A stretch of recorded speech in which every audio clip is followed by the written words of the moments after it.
ಆತ್ಮೀಯ ಪಕ್ಷದ ಎಲ್ಲ ಮುಖಂಡರೇ, ವೇದಿಕೆ ಮೇಲೆ ಈಗ ತಾನೇ ತಮ್ಮನ್ನ ಉದ್ದೇಶಿಸಿ ಮಾತಾಡಿದಂತ ರಾಧಾಮೋಹನ್ ಜಿ ಅವರೇ, ಸನ್ಮಾನ್ಯ ಸುನೀಲ್ ಅವರೇ, ರಾಜು ಅವರೇ, ಭಾರತಿ ಶೆಟ್ಟಿ ಅವರೇ, ಕೇಶವ ಪ್ರಸಾದ್ ಅವರೇ, ಮಾಧ್ಯಮದ ಸ್ನೇಹಿತರೆ, ನಾವು ಒಂದು ಕಾರ್ಯಾಗಾರದಲ್ಲಿ ಇವತ್ತು ಪಾಲ್ಗೊಂಡಿದ್ದೀರಿ. ನನಗನ್ಸ್ತೈತೆ ನಮ್ಮ ಸುನೀಲ್ ಅವರು ಈ ಪೈಲಟ್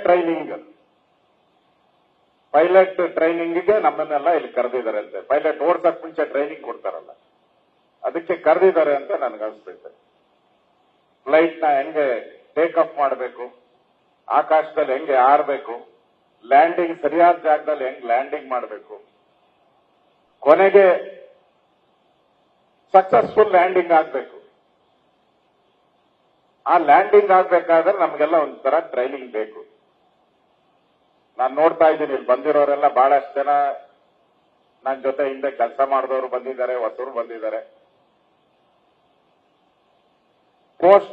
ಪೇಸ್ಟ್ ಮತ್ತು ಪೋಸ್ಟರ್ ಹಾಕೋ ಕಾಲದಲ್ಲಿ ಇದ್ದಂತವರು ನಮ್ ಜೊತೆ ಇಲ್ಲಿ ಕೂತಿದ್ದೀರಾ. ಅಂದ್ರೆ ಅಭ್ಯಾಸ ಇದೆ.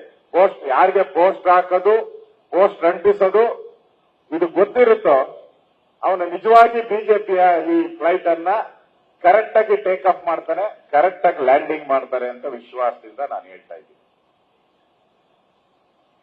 ಕಳೆದ 10 ವರ್ಷದಿಂದ, ಲಾಸ್ಟ್ 10 years, ಒಂದು ದಿನಾನೂ ಲೀವ್ ತಗೊಂಡೆ ಕೆಲಸ ಮಾಡಿದಂತ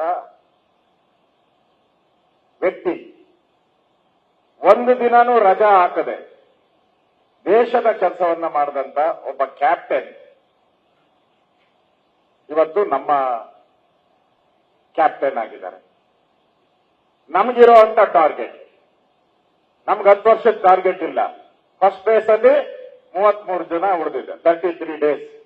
second phase 43 days, totally 43 days. ನಾವು 43 ದಿನ ಲೀವ್ ಹಾಕದೆ ಕೆಲಸ ಮಾಡಬೇಕು ಅನ್ನೋ ದೃಷ್ಟಿಯಿಂದ ಇಲ್ಲಿ ನಾವೆಲ್ಲರೂ ಸೇರಿದ್ದೀನಿ ಅಂತ ಅನ್ಸುತ್ತೆ. ನಾವು ಈ ಚಾಲೆಂಜ್ ಅನ್ನ ನಾವು ತೆಗೆದುಕೊಳ್ಬೇಕಾಗಿದೆ. ದೇಶಕ್ಕೆ ಒಂದು ಭವಿಷ್ಯ ಕೊಡಬೇಕು. ನಾವು ಯಾವುದನ್ನ ನಮ್ಮ ಮ್ಯಾನಿಫೆಸ್ಟೋದಲ್ಲಿ ನಿರಂತರವಾಗಿ ಆಗ್ತಾ ಇದೆ. ನಾನು ನೋಡ್ತಾ ಇದ್ದೆ, ಕಳೆದ 25-30 ವರ್ಷದಲ್ಲಿ ನಿರಂತರವಾಗಿ ನಮ್ಮ ಮ್ಯಾನಿಫೆಸ್ಟೋದಲ್ಲಿ ಕಾಶ್ಮೀರದ 370 ವಿಧಿ, ರಾಮ ಮಂದಿರ, ಕಾಮನ್ ಸಿವಿಲ್ ಕೋಡ್ ಇದನ್ನ ರೆಗ್ಯುಲರ್ ಆಗಿ ಆಗ್ತಾ ಇದೆ. ನಮ್ಮ ಸರ್ಕಾರ ಬಂದಿದೆ. ಅಟಲ್ ಬಿಹಾರಿ ವಾಜಪೇಯಿ ಅವರು ನಮ್ಮ ಸರ್ಕಾರ ಮಾಡಿದ್ದಾರೆ, ನಮ್ಮ ಸರ್ಕಾರ ಬಂತು, ಸಮ್ಮಿಶ್ರ ಸರ್ಕಾರ ಆಗಿತ್ತು. ಆದ್ರೆ ಈ ನಮ್ಮ ಘೋಷಣೆಗಳೇನಿತ್ತು, ನಾವು ಮಾಡ್ತೀವಿ ಅಂತ ಪ್ರಾಮಿಸ್ ಏನ್ ಕೊಟ್ಟಿತ್ತು, ಅದನ್ನ ಪ್ರಾಮಿಸ್ ಅನ್ನ ಈಡೇರಿಸಿದಂತ ಒಬ್ಬ ನಮ್ಮ ಕ್ಯಾಪ್ಟನ್ ಅಂತ ಹೇಳಿದ್ರೆ ಅದು ನರೇಂದ್ರ ಮೋದಿ ಅವರು. ಹಾಗಾದ್ರೆ 2 ವಿಚಾರಗಳಿಗೆ ನಮಗೆ ರಾಮ ಮಂದಿರ ಇರ್ಬೋದು, 370 ಆರ್ಟಿಕಲ್ ಅನ್ನ ಈ ಜಾರಿಗೆ ನಾವು ತಂದಿದ್ದೀವಿ. ಇನ್ನು ಹಲವಾರು ಸವಾಲುಗಳಿದೆ ನಮ್ಮ ದೇಶದ ಮುಂದೆ. ಆ ಸವಾಲುಗಳನ್ನ ಎದುರಿಸುವಂತಕ್ಕೆ ನಾವು ಇವತ್ತು ನಾವೇನು ಟ್ರೈನಿಂಗ್ ಕ್ಯಾಂಪ್ ಅಲ್ಲಿ ನಾವು ಸೇರಿದ್ದೀರಿ, ಅಭ್ಯಾಸ ವರ್ಗದಲ್ಲಿ ನಾವು ಸೇರಿದ್ದೀರಿ. ನಮ್ಮ ಜವಾಬ್ದಾರಿ, ನಾವು ಪ್ರತಿಯೊಂದು ಜಿಲ್ಲೆಗಳಿಂದ, ತಾಲೂಕಿಂದ ಬಂದಿದ್ದೀವಿ. ನಿರ್ವಹಣಾ ಸಮಿತಿ ಅಂತ ಹೇಳಿದ್ರೆ ಒಂದ್ ರೀತಿ ಕೆಲಸ ಮಾಡುವಂಥದ್ದು, ಅಂದ್ರೆ ಒಂದು ವೇಗವನ್ನ ಕೊಡ್ತಕ್ಕಂಥದ್ದು. ನಾವು ಒಂದು ಟ್ರೈನ್ ಅಂತ ತಿಳ್ಕೊಂಡ್ರೆ, ನಾವು ಟ್ರೈನ್ ಅನ್ನ ಗೂಡ್ಸ್ ಟ್ರೈನ್ ತರಾನು ಓಡಿಸ್ಬೋದು, ಪ್ಯಾಸೆಂಜರ್ ಟ್ರೈನ್ ತರಾನು ಓಡಿಸ್ಬೋದು, ಬುಲೆಟ್ ಟ್ರೈನ್ ತರಾನು ಓಡಿಸ್ಬೋದು. ಓಡಿಸೋದು ನಮ್ಮ ಕೈಲೇ ಇರ್ತದೆ. ಆ ಜಿಲ್ಲೆಯಲ್ಲಿ ಪ್ರಮುಖರು ನಾವು, ಆ ತಾಲೂಕಲ್ಲಿ ಪ್ರಮುಖರು ನಾವು. ಹೇಗೆ ಓಡಿಸ್ಬೇಕು ಅನ್ನೋ ತೀರ್ಮಾನವನ್ನ ಎಲೆ ಮರೆಯ ಕಾಯಿಗಳ ರೀತಿಯಲ್ಲಿ ಕೆಲಸ ಮಾಡುವಂತ ಒಬ್ಬ ಕಾರ್ಯಕರ್ತರ ಪಡೆ ನಮ್ಮ ಮುಂದೆ ಇವತ್ತು ನಾವೆಲ್ಲರೂ ಸೇರಿದ್ದೀವಿ. ಆ ತಯಾರಿಯನ್ನ ಮಾಡಬೇಕು. ನಮ್ಮ ಮೇಲೆ ಜವಾಬ್ದಾರಿ ಇದೆ. ಇವತ್ತು ಒಂದ್ ಕಡೆ ದೇಶದ ಪ್ರಧಾನಿಯಾಗಿ ನರೇಂದ್ರ ಮೋದಿಯವರು ಕಳೆದ 10 ವರ್ಷದ ಸಾಧನೆಯನ್ನ ನಾವು ನೋಡ್ತಾ ಇದ್ದೀವಿ. ಕಳೆದ ಬಾರಿ ಚುನಾವಣೆ ಆದಾಗ ಗೆದ್ದ ಮೇಲೆ ಕಾಂಗ್ರೆಸ್ ಅವರು ಹೇಳಿದ್ದು ಒಂದೇ, ಸರ್ಜಿಕಲ್ ಸ್ಟ್ರೈಕ್ ಮಾಡ್ಬಿಟ್ರಿ ನೀವು, ಇಲ್ಲಾಂದ್ರೆ ನಾವೇ ಗೆಲ್ತಾ ಇದ್ರಿ, ಸರ್ಜಿಕಲ್ ಸ್ಟ್ರೈಕ್ ಮಾಡಿ ನೀವು ಗೆದ್ದು ಬಿಟ್ರಿ ಅಂತ ಹೇಳಿ. ವಿಷಯ ಅದಲ್ಲ. ಯಾವುದೋ ಒಂದು ಸರ್ಜಿಕಲ್ ಸ್ಟ್ರೈಕ್ ಇಂದ ಒಂದು ದೇಶನ ಗೆಲ್ಲಕ್ ಸಾಧ್ಯನೇ ಇಲ್ಲ. ಈ ಬಾರಿ ಏನ್ ಹೇಳ್ತಾ ಇದ್ದಾರೆ, ರಾಮ ಮಂದಿರ ಇಶ್ಯೂನ ಇಟ್ಕೊಂಡು ನೀವು ಚುನಾವಣೆಗೆ ಹೋಗ್ತಾ ಇದ್ದೀರಾ ಅಂತ ಹೇಳ್ತಾ ಇದ್ದಾರೆ. ಇದು ನಮ್ಗೆ ಹೆಂಗೆ ಪ್ಲಸ್ ಆಗುತ್ತೆ ಅಂದ್ರೆ, ಯಾವುದನ್ನ ಕಾಂಗ್ರೆಸ್ ನಮ್ಮನ್ನ ತೆಗಳ್ತಾ ಇದೆ, ಈ ವಿಚಾರಕ್ಕೆ ನಾವು ಒತ್ತು ಕೊಡಬೇಕು. ಈ ವಿಚಾರ ಅವರಿಗೆ ಹರ್ಟ್ ಆಗ್ತಾ ಇದೆ, ಇದು ಜನಗಳು ಮುಟ್ಟಿದೆ, ಜನಕ್ಕೆ ರೀಚ್ ಔಟ್ ಇದೆ, ಭಯ ಕಾಡ್ತಾ ಇದೆ. ಆ ದೃಷ್ಟಿಯಿಂದ ನಾವು ಈ ವಿಚಾರಗಳನ್ನ ಜನಗಳ ಮುಂದೆ ತೆಗೆದುಕೊಂಡು ಹೋಗ್ಬೇಕಾಗಿದೆ. ಜನ ಯಾವುದನ್ನ ಕಾಂಗ್ರೆಸ್ ಪಾರ್ಟಿ, INDA ಪಾರ್ಟಿ ಯಾವುದನ್ನ ಭಯದಿಂದ ನೋಡ್ತಾ ಇದೋ ಅದನ್ನ ನಾವು ನಮ್ಮ ಪ್ಲಸ್ ಅನ್ನ ಹೇಗೆ ಮಾಡಬಹುದು ಅನ್ನೋದ್ರ ಬಗ್ಗೆ ನಾವು ನಮ್ಮ ಮ್ಯಾನೇಜ್ಮೆಂಟ್ ಕಮಿಟಿ ಯೋಚನೆ ಮಾಡಬೇಕಾಗಿದೆ. ನಮ್ಗೆ ಹಲವಾರು ಪ್ಲಸ್ ಪಾಯಿಂಟ್ ಇದೆ. ಇವತ್ತು ದೇಶಕ್ಕೆ ನಮಗೆ ಕ್ಯಾಪ್ಟನ್ ಇದ್ದಾರೆ, ನಾಯಕತ್ವ ಇದೆ, ಸಂಘಟನೆ ಇದೆ. INDA ಇಲ್ಲ, ಇನ್ನು ಸಂಘಟನೆ ಮಾಡ್ತಾ ಇದ್ದಾರೆ ಅವರು. INDA ಆ ಸಂಘಟನೆ ನಡೀತಾ ಇದೆ. ಇನ್ನು ಕ್ಯಾಪ್ಟನ್ ಅಂತ ಹೋದವರೆಲ್ಲ ಇವಾಗ ವಾಪಸ್ ನಮ್ಮ NDAಗೆ ಬರ್ತಾ ಇದ್ದಾರೆ. ಇನ್ನು ಅವ್ರಿಗೆ ನಾಯಕತ್ವ ಕೊಟ್ಟಿಲ್ಲ. ನಾನು ಬೆಳಗ್ಗೆ ಪ್ರೆಸ್ ಮೀಟ್ ಅಲ್ಲಿ ಹೇಳಿದೆ, ನಮಗೆ ಕ್ಯಾಪ್ಟನ್ ಇದ್ದಾರೆ, ಇನ್ನು ಅವ್ರಿಗೆ ಕ್ಯಾಪ್ಟನ್ ಇಲ್ಲ. ಅವತ್ತು ನಾವು ಮೊನ್ನೆ ಸೆಮಿಫೈನಲ್ ಮ್ಯಾಚ್ ಅಲ್ಲಿ 4 ರಾಜ್ಯಗಳ ಚುನಾವಣೆಯಲ್ಲಿ 3 ಗೆದ್ದಿದ್ದೀರಿ. ಸೆಮಿಫೈನಲ್ ಮ್ಯಾಚ್ ಅಲ್ಲಿ ನಾವು ಫೈನಲ್ ಎಂಟ್ರಿ ಆಗಿದ್ದೀರಿ. ಕಾಂಗ್ರೆಸ್ ಅವರು ಇಲ್ಲಿ ಸೋತಿದ್ದಾರೆ. ಫೈನಲ್ ಬರಬೇಕಾದ್ರೆ ಅವರು ಗೆಲ್ಲಬೇಕು. ಏನಾರ ಒಂದು ಮ್ಯಾಚ್ ಅಲ್ಲಿ ಗೆಲ್ಲಕ್ ಆಗ್ತಾ ಇಲ್ಲ. ಅವರ ಒಕ್ಕೂಟ ಇನ್ನೂ ಸರಿಯಾಗ್ತಾ ಇಲ್ಲ. ಮತ್ತೆ ಇಲ್ಲಿ ಕರ್ನಾಟಕದಲ್ಲಿರುವಂತ ಕಾಂಗ್ರೆಸ್ ನೀವು ನೋಡ್ತಾ ಇದ್ದೀರಾ. ಕರ್ನಾಟಕದಲ್ಲಿರೋ ಕಾಂಗ್ರೆಸ್ ಕಳೆದ 10 ತಿಂಗಳಿಂದ ಬಂದಂತ ಕಾಂಗ್ರೆಸ್ ಹಲವಾರು ತಪ್ಪುಗಳನ್ನ ಮಾಡ್ತಾ ಇದೆ. ಹಲವಾರು ತಪ್ಪುಗಳು. ಮೊನ್ನೆನೂ ಕೂಡ ತಮಿಳುನಾಡು ಮೇಕೆದಾಟು ಯೋಜನೆಗೆ ನಮ್ಮ INDA ಕಾಂಗ್ರೆಸ್ ನೇತೃತ್ವದ ಸರ್ಕಾರ ಕೇಂದ್ರದಲ್ಲಿ ಬಂದ್ರೆ ನಮ್ಮ ಈ ಮೇಕೆದಾಟು ಪ್ರಾಜೆಕ್ಟ್ ಅನ್ನ ಮಾಡಲ್ಲ ಅಂತ ಹೇಳಿದ್ದಾರೆ. ಇಲ್ಲಿರೋ ಕಾಂಗ್ರೆಸ್ ಅವರು ಏನ್ ಹೇಳಿದ್ರು, ಪಾದಯಾತ್ರೆ ಮಾಡಿ ನಾವು ಈ ಯೋಜನೆಯನ್ನ ಜಾರಿಗೆ ತಂದೇ ತರ್ತೀವಿ, ನಮ್ಮ ನೀರು ನಮ್ಮ ಹಕ್ಕು, ನಮ್ಮ ನೀರು ನಮ್ಮ ಹಕ್ಕು ಅಂತ ಕಾಂಗ್ರೆಸ್ ಅವರು ಹೇಳಿದ್ರು. ಈ ವಿಚಾರನೂ ಬಹಳ ಇಂಪಾರ್ಟೆಂಟ್, ಎಸ್ಪೆಷಲಿ ದಕ್ಷಿಣ ಭಾಗಕ್ಕೆ ಸಂಬಂಧಪಟ್ಟಂತೆ. ನಮ್ಮ ನೀರು ನಮ್ಮ ಹಕ್ಕು ಅಂತ ಹೇಳಿದ್ರು. ನಮ್ಮ ತೆರಿಗೆ ನಮ್ಮ ಹಕ್ಕು ಅಂತ ಡೆಲ್ಲಿಗೆ ಹೋದ್ರು 136 ಜನ. ನಾವು ಕಾಂಗ್ರೆಸ್ ಅವ್ರನ್ನ ಕೇಳಬೇಕು, ನಾವು ಏನಣ್ಣ ಅವಾಗ ನಮ್ಮ ಹಕ್ಕು, ನಮ್ಮ ಟ್ಯಾಕ್ಸ್ ದುಡ್ಡು ತೆರಿಗೆ ನಮ್ಮ ಹಕ್ಕು ಅಂದ್ರಲ್ಲ, ಈಗ ನೀರು ಯಾರದು ಅಂತ ಕೇಳಬೇಕು ಕಾಂಗ್ರೆಸ್ ಅವ್ರನ್ನ. ನಮ್ಗೆ ಅವಕಾಶಗಳು ಕೊಟ್ಟಿದೆ. ಮಂಡ್ಯದಲ್ಲಿ ಘಟನೆ, ಹನುಮಾನ್ ಧ್ವಜವನ್ನ ಇಳಿಸಿದ್ರು, ದೊಡ್ಡ ಗಲಾಟೆ ಆಯಿತು, ಹೋರಾಟ ಆಯಿತು. ಇದನ್ನು ವಿಚಾರನೆ. ಬರಗಾಲ, ಕಾಂಗ್ರೆಸ್ ಅವ್ರು ಬಂದಾಗೆಲ್ಲ ಬರಗಾಲ. ನಾನು ಹೇಳ್ತಾ ಇಲ್ಲ ಈ ಮಾತನ್ನ. ಕಾಂಗ್ರೆಸ್ ಅವ್ರು ಯಾವತ್ತು ಬಂದಿದಾರೋ ನೋಡಿ, 2013 ಬರಗಾಲ, 14, 15, 16, 17 ಬರಗಾಲ. ನಾನು ರೆವಿನ್ಯೂ ಮಿನಿಸ್ಟರ್ ಆಗಿದ್ದೆ, ನನ್ನ ಹತ್ರ ಎಲ್ಲ ದಾಖಲೆಗಳು. ನಾನು ಇದನ್ನ ಪ್ರತಿ ವರ್ಷನೂ ಕೂಡ ಬರಗಾಲ. ಅದಾದ್ಮೇಲೆ ಬಿಜೆಪಿ ಸರ್ಕಾರ ಬಂತು, ಮಳೆ ಮಳೆ ಮಳೆ ಮಳೆ ಮಳೆ ಮಳೆ ಮಳೆ. ಯಡಿಯೂರಪ್ಪನವರಿಂದ 2008 ಕೂಡ 5 ವರ್ಷ ಪೂರ್ತಿ ಮಳೆನೆ. ಈಗ ಬರಗಾಲ ಬಂದಿದೆ, ನಿರ್ವಹಣೆ ಮಾಡ್ತಾ ಇಲ್ಲ. ನಮ್ ಕಾವೇರಿ ಇದ್ದಂತ ನೀರನ್ನ ಎಲ್ಲ ಬಿಟ್ಬಿಟ್ರು. 5 TMC ಬೆಂಗಳೂರಿಗೆ, ಮಂಡ್ಯಗೆ 5 TMC ಇದ್ದಿದ್ರೆ 6 ತಿಂಗಳು ಮೇಂಟೈನ್ ಮಾಡ್ಬೋದಾಗಿ. ನೀರು ಬಿಟ್ಬಿಟ್ರಿ. ಈಗ ಎಲ್ಲ ಕಡೆ ಇದೆಲ್ಲ ಬಹಳ ಟ್ರೋಲ್ ಆಗ್ತಾ ಇದೆಯಲ್ಲ, ಏನಿಲ್ಲ ಏನಿಲ್ಲ ಅಂದ್ರೆ ನೀರಿಲ್ಲ ನೀರಿಲ್ಲ ನೀರಿಲ್ಲ. ಕಾಂಗ್ರೆಸ್ ಸರ್ಕಾರದಲ್ಲಿ ಏನಿಲ್ಲ ಅಂದ್ರೆ ಹಣ ಇಲ್ಲ ಹಣ ಇಲ್ಲ ಹಣ ಇಲ್ಲ ಅಂತ ಹೇಳಿ ಎಲ್ಲ ಕಡೆ ಬರಗಾಲ.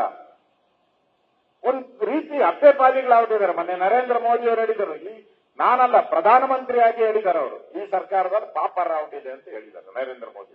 ನಿಜವಾಗೂ ಹಂಗೆ ಇರೋದು. ಮಕ್ಕಳಿಗೆಲ್ಲ, ಹೆಣ್ಣು ಮಕ್ಕಳಿಗೆಲ್ಲ 2000 ಕೊಡ್ತೀನಿ ಅಂದ್ರು. ಕೇಳಿ ನೀವು ಇಲ್ಲಿ ಬಂದಿರೋದು, ಬೇಕಾದಷ್ಟು ಕೇಳಿ. ಬಂದಿಲ್ಲ. 1 ತಿಂಗಳು ಕೊಟ್ಟಿದ್ದಾರೆ, 2 ತಿಂಗಳು ಕೊಟ್ಟಿದ್ದಾರೆ, ಕೆಲವೆಲ್ಲ ರಿಜೆಕ್ಟ್ ಮಾಡಿದ್ದಾರೆ, ಸಿಗ್ತಾ ಇಲ್ಲ. 2,000 ಸಿಗ್ತಾ ಇಲ್ಲ.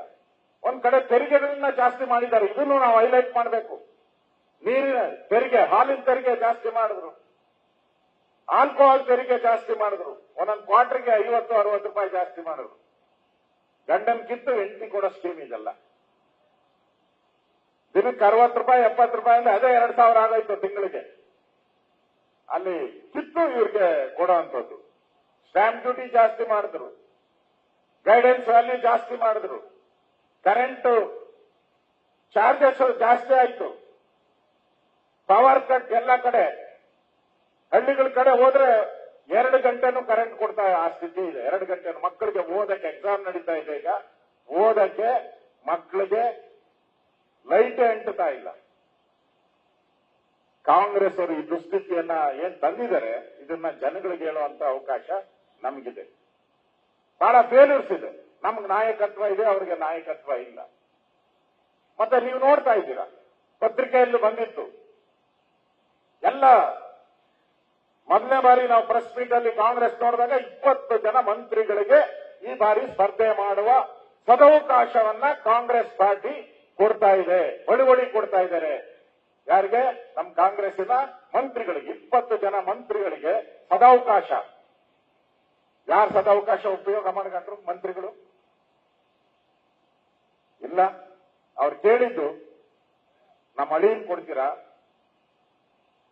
ನನ್ನ ಮಗನ್ ಕೊಡ್ತೀರಾ, ನನ್ನ ಮಗಳು ಕೊಡ್ತೀರಾ? ಲಿಸ್ಟ್ ನೋಡಿ, ಎಲ್ಲ ಮಗ ಮಗಳು ಅಳಿಯ ಸೊಸೆ ಇದೇ ಬಂದಿದೆ ಎಲ್ಲ ಪೂರ್ತಿ. ಅಂದ್ರೆ ಕಾರ್ಯಕರ್ತರು, ಕಾಂಗ್ರೆಸ್ ಕಾರ್ಯಕರ್ತರು ನನ್ನ ಹತ್ರ ಸಿಕ್ಕಿದಾಗ ಮಾತಾಡ್ತಾರೆ. ಯಾವ್ದಾದ್ರು ಮದುವೆ ಮನೆಯಲ್ಲಿ ಅಲ್ಲಿ ಸಿಕ್ಕಿದಾಗ ಹೇಳ್ತಾರೆ, ಅಣ್ಣ ನಿಮ್ ಪಾರ್ಟಿ ಏನಣ್ಣ ಹಿಂಗೆ ಸಣ್ಣ ಸಣ್ಣ. ಮೊನ್ನೆ ಯಾವ್ದೋ ರಾಜ್ಯಸಭಾ ಒಬ್ಬ ವ್ಯಕ್ತಿ ಮಾಡಿದ್ರಿ ನಾವು, ನಾರಾಯಣ್ ಶಾ ಬಾರ್ಗೆ ಅವ್ರನ್ನ,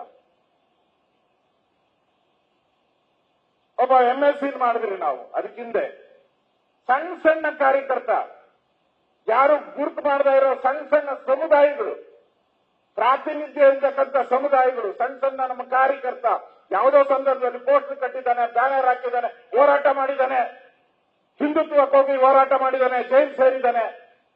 ಸಣ್ಣ ಸಣ್ಣ ಕಾರ್ಯಕರ್ತರನ್ನ ಹುಡುಕಿ ಕೊಡ್ತೀರಾ ನೀವು? ನಾವು ಇಲ್ಲಿ ಏನಣ್ಣ ಕಾರ್ಯಕರ್ತರು, ಕಾಂಗ್ರೆಸ್ ಪಾರ್ಟಿಯಲ್ಲಿ ಕಾರ್ಯಕರ್ತರಿಗೆ ಬೆಲೆ ಇಲ್ಲ, ನೆಂಟರುಗಳಿಗೆ ಇಷ್ಟಗಳಿಗೆ ಇಲ್ಲಿ ಬೆಲೆ. ಯಾಕಂದ್ರೆ ಅವ್ರ ಪಾರ್ಟಿನೇ ಹೆಂಗೆ. ನೆಹರು, ಇಂದಿರಾ ಗಾಂಧಿ, ರಾಹುಲ್ ಗಾಂಧಿ, ಸೋನಿಯಾ ಗಾಂಧಿ, ಪ್ರಿಯಾಂಕಾ ಗಾಂಧಿ, ಅವ್ರ ಮಕ್ಕಳೆಲ್ಲ ಹುಟ್ಟುಬಿಟ್ಟಿದ್ದಾರೆ. ಈಗ ಅವರು ದೊಡ್ಡವರಾಗ್ತಾ ಆಗ್ತಾ ಇದ್ದಾರೆ. ಆ ಒಡೆಯರನೋ ಗೊತ್ತಿಲ್ಲ, ಅವ್ರ ಮಕ್ಕಳೆಲ್ಲ ಬಂದ್ಬಿಟ್ಟಿದ್ದಾರೆ. Same policy. ಈ ವಿಚಾರಗಳು ಇವತ್ತು ಜ್ವಲಂತವಾಗಿರುವಂತ ವಿಚಾರಗಳು. ನರೇಂದ್ರ ಮೋದಿ ಅವರು ಹೇಳಿದ್ದಾರೆ, ಮೋದಿ ಅವರಿಗೆ ಪರಿವಾರನೇ ಇಲ್ಲ, ಅವ್ರಿಗೆ ಯಾರು ಪರಿವಾರನೇ ಇಲ್ಲ ಅಂತ ಹೇಳಿದ್ರು. ಅದೇ ಇವತ್ತು ಇಶ್ಯೂ, ಮೇನ್ ಇಶ್ಯೂ ದೇಶದಲ್ಲಿ ನಡೀತಾ ಇರೋದು ಅದು. ನನ್ನ ಪರಿವಾರ ಈ ದೇಶ ಅಂತ ಹೇಳಿದ್ದಾರೆ. ರಾಹುಲ್ ಗಾಂಧಿ ಹೇಳಿ ನೋಡೋಣ ಒಂದ್ಸಲಿ, ಈ ದೇಶ ನನ್ನ ಪರಿವಾರ ಅಂತ ಹೇಳಕ್ಕಾಗಲ್ಲ. ಅವ್ರ ಅಮ್ಮ ಇದ್ದಾರೆ, ಅವ್ರ ತಂಗಿ ಇದ್ದಾರೆ, ಪಕ್ಕದಲ್ಲಿ ಅವ್ರ ತಂಗಿ ಬೇಕು, ಜೊತೆಯಲ್ಲಿ ಇರಲೇಬೇಕು. ಈ ಪರಿವಾರದ ಸಂಘಟನೆ ಇವತ್ತು ನಾವು ನೋಡ್ತಾ ಇದ್ದೀವಿ. ಇದು ನಮ್ಮ ಇವತ್ತಿನ ಜ್ವಲಂತ ಸಮಸ್ಯೆಗಳನ್ನ ಇವತ್ತು ಕಾಂಗ್ರೆಸ್ ನಮ್ಮ ಮುಂದೆ ಇಟ್ಟಿದೆ. ನಮಗೆ ಒಂದು ಸದವಕಾಶ, ಒಳ್ಳೆ ಕ್ಯಾಪ್ಟನ್ ಸಿಕ್ಕಿದ್ದಾರೆ, ಒಳ್ಳೆ ಪಾರ್ಟಿಯಲ್ಲಿದ್ದೀರಿ ನಾವು, ಒಳ್ಳೆ ಕೇಡರ್ ಬೇಸ್ ಪಾರ್ಟಿಯಲ್ಲಿದ್ದೀರಿ ನಾವು. ಈ ತರದ ಅವಕಾಶವನ್ನ ನಾವು ಇವತ್ತು ಇಲ್ಲಿ ಬಂದಿರುವಂತವರೆಲ್ಲ, ನಾನು ಹೇಳಿದ್ನಲ್ಲ, ಮ್ಯಾನೇಜ್ ಮಾಡುವಂತವ್ರು ಮತ್ತೆ ದಡ ಮುಟ್ಟಿಸುವಂತವ್ರು ನಾವಿಲ್ಲಿ ಸೇರಿದ್ದೀವಿ. ಅದಕ್ಕೋಸ್ಕರ ನಮ್ಮ ಜವಾಬ್ದಾರಿ ಜಾಸ್ತಿ ಇದೆ. ನಾವು ಫ್ಲೈಟ್ ಅನ್ನ ಟೇಕ್ ಆಫ್ ಮಾಡುವಂತದ್ದು ಇರ್ಬೋದು, ಲ್ಯಾಂಡಿಂಗ್ ಮಾಡುವಂತದ್ದು ಇರ್ಬೋದು, ವಿಜಯವನ್ನ ಸಂಪಾದನೆ ಮಾಡುವಂತದ್ದು ಇರ್ಬೋದು. ಇವತ್ತು ಚುನಾವಣಾ ಪ್ರಚಾರಗಳನ್ನ ಬರ್ತದೆ, ನಾಯಕರು ಬರ್ತಾರೆ, ಕೇಂದ್ರದ ನಾಯಕರು, ರಾಜ್ಯದ ನಾಯಕರು ಬರ್ತಾರೆ. ಪ್ಲಾನ್ ಹೆಂಗ್ ಮಾಡಬೇಕು, ಕಾಂಗ್ರೆಸ್ಸಿನ ಇಶ್ಯೂಗಳನ್ನ ನಾವು ರೈಸ್ ಮಾಡಬೇಕು. ಒಟ್ಟಾರೆ ಎಲೆಕ್ಷನ್ ಮ್ಯಾನೇಜ್ಮೆಂಟ್ ಮಾಡುವಂತ ಜವಾಬ್ದಾರಿಯನ್ನ ಪಕ್ಷ ನಿಮ್ಮನ್ನೆಲ್ಲ ಗುರುತು ಮಾಡಿದೆ. ಅದಕ್ಕೋಸ್ಕರ ನಿಮ್ಮೆಲ್ಲರಿಗೂ ಇದೊಂದು ಟಾಸ್ಕ್. ಈ ಟಾಸ್ಕ್ ಅಲ್ಲಿ ನೀವು ಪಾಸ್ ಆದ್ರೆ ಪಾರ್ಟಿನೂ ಪಾಸ್ ಆಗುತ್ತೆ. ಈ ಟಾಸ್ಕ್ ಅಲ್ಲಿ ನೀವು ಪಾಸ್ ಆದ್ರೆ ನೀವು ಕೂಡ ಪಾಸ್ ಆಗ್ತೀರಾ. ನಾನು ಯಾವಾಗ ಹೇಳ್ತಾ ಇರ್ತೀನಿ, ಯಾರೋ ಒಬ್ಬ ಲೀಡರ್ ಆಗ್ಬೇಕು ಅಂತ ಹೇಳಿದ್ರೆ ಪಾರ್ಟಿ ಬೆಳಿಬೇಕು, ಅವರು ಬೆಳಿಬೇಕು. ಒಂಥರ 50-50 ಇದ್ದಂಗೆ. ನಮ್ಮ ಬೆಳವಣಿಗೆಗೂ ನಮ್ಗೆ ಕೊಟ್ಟಿರೋ ಟಾಸ್ಕ್ ಅನ್ನ ನಾನು ಸಮರ್ಥವಾಗಿ ಮಾಡಿದ್ರೆ ನಾನ್ ಬೆಳೀತೀನಿ, ಪಾರ್ಟಿನೂ ಬೆಳೆಯುತ್ತೆ. ಈ ಅವಕಾಶವನ್ನ ಪಾರ್ಟಿ ನಿಮಗೆ ಕೊಟ್ಟಿರುವಂತದ್ದು ನಿಮ್ಮೆಲ್ಲರ ಪುಣ್ಯ ಅಂತ ತಿಳ್ಕೊಳ್ಳಿ. ನಿಮ್ಮೆಲ್ಲರ ಪುಣ್ಯ ಕೊಟ್ಟಿದ್ದಾರೆ, ಒಂದು ಟಾಸ್ಕ್ ಅನ್ನ ನಿಮ್ಗೆ ಕೊಟ್ಟಿದ್ದಾರೆ. ಇದನ್ನ ಯಶಸ್ವಿ ಮಾಡುವಂತ ಒಂದು ಕೆಲಸವನ್ನ ತಾವೆಲ್ಲರೂ ಮಾಡಬೇಕು ಅನ್ನೋ ಕಾರಣಕ್ಕೋಸ್ಕರ ನಮ್ಮ ಸುನಿಲ್ ಅವರು ಈ ಸಭೆಯನ್ನ ಕರೆದಿದ್ದಾರೆ, ನಮ್ಮ ಪಾರ್ಟಿ ಸಭೆಯನ್ನ ಕರೆದಿದ್ದಾರೆ. ನಿಮ್ಮೆಲ್ಲರಿಗೂ ಯಶಸ್ಸನ್ನ ತರಲಿ, ಪ್ರತಿಯೊಂದು ಜಿಲ್ಲೆ ತಾಲೂಕಲ್ಲೂ ನೀವು ಯಶಸ್ಸನ್ನ ತರ್ರಿ. ಆ ಮುಖಾಂತರ ಮತ್ತೊಮ್ಮೆ ನರೇಂದ್ರ ಮೋದಿ ದೇಶದ ಪ್ರಧಾನಿ ಆಗ್ಲಿ ಅನ್ನೋ ಒಂದು ಮಾತನ್ನ ಈ ಸಂದರ್ಭದಲ್ಲಿ ಹೇಳಿ ನನಗೆ ಅವಕಾಶ ಕೊಟ್ಟಿದ್ದಕ್ಕೆ ಪಾರ್ಟಿಗೆ ನಮ್ಮ ಸುನಿಲ್ ಅವರು ಅವರ ತಂಡಕ್ಕೆ ನನ್ನ ಧನ್ಯವಾದಗಳನ್ನು ಹೇಳಿ ನಾನು ಮಾತು ಮುಗಿಸ್ತಾ ಇದ್ದೀನಿ. ಜೈ ಹಿಂದ್, ಜೈ ಕರ್ನಾಟಕ.